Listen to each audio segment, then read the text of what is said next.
Okay, so for today's video, it's gonna be about my fixed mindset and how I'm planning to rewrite that, and like just basically talking in like 1 to 2 minutes about my fixed mindset. So I'm very self-aware about this, by the way, and I only start to get more self-aware about it now, like how it happens. But ever since I was a kid, I was always very much on top of my homework, like on top of my assignments, on top of everything, submitting things in. Like I was like a very much golden child when it came to that stuff. Like I loved school, I loved homework, I loved submitting stuff. Like I loved getting my grades back, I loved the rubric, I loved the notes, I loved the feedback.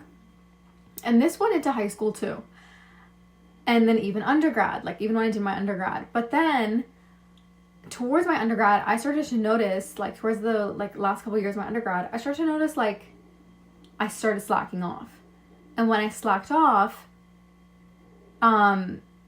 it would just snowpile. So like quite literally, and something I'm self-aware about too, and I even wrote here in my notes, is that it happens around January, February, and like literally as soon as winter break is done, I'm done. Like, not that I'm done, I'm obviously not done, but if I miss something, if I miss an assignment, it's not that I'm going to miss every assignment after, but that one missing assignment to me is just like, oh my God, that's it. Like it's over with. That's it. Like that's it.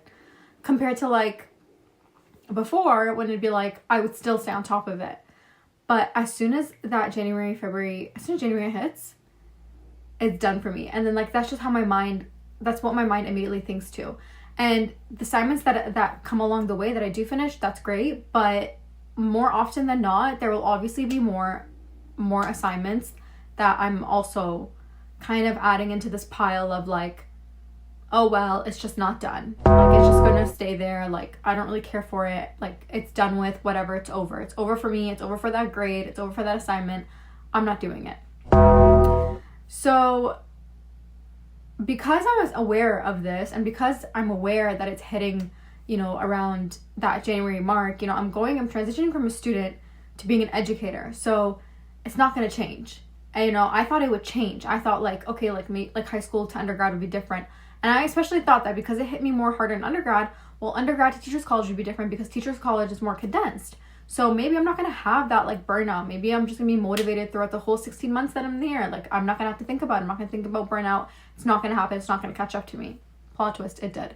This assignment's literally late. But like because I'm aware of that now, I have to start figuring out strategies that'll work for me because I'm not going out of the school system. Like I'm still following that schedule. So something that I think that'll work for me and what my strategy is to implement like a better system for this is I realized about myself I'm very reward motivated. I always have been as a kid. I remember my teacher having like Starbucks, like the stars being like a form of like currency. We were able to redeem it later for actual Starbucks or like other prizes. That motivated me.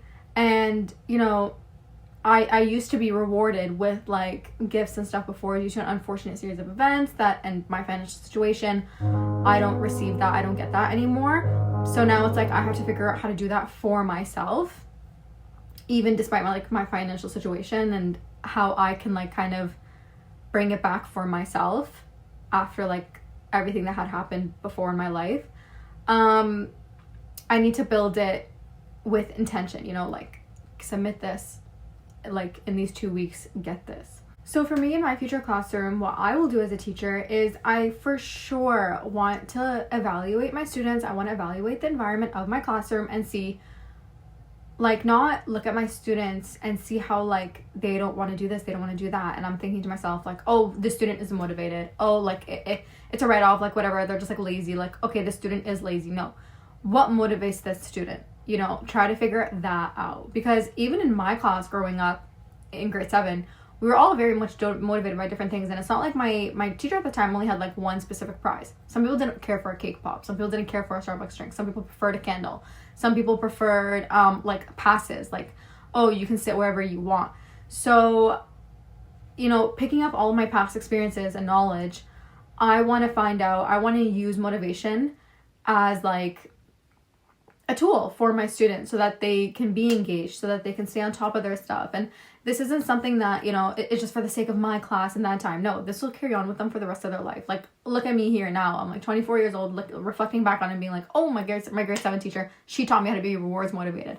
Now I know to reward myself when I'm going through like something like super, super down, or I'm trying to get through like a tough part, or oh my God, like this week I have so many assignments due, like how do I get through it? Oh, you know, get yourself something cute after at the end of the week, you know, reward yourself with like a nice day, take it out, go get a coffee with like my best friend Kasha, and like go thrifting after. And so like I said, just to like wrap it all up, instead of having like that fixed mindset and, you know, like being kind of like in that like negative thought of like the student isn't motivated, it's whatever, the student isn't motivated, or the student is just difficult, you know, like they don't want to do this, the student's just difficult, they can't wrap their mind around due dates, they can't wrap their mind around a heavy workload or a workload at all. Yeah, like having a growth mindset would be like, okay, what can I do to motivate them, you know, as an educator? Okay, what skills are they struggling with? Okay, how can I adjust what is being given to them so that they don't find it so challenging?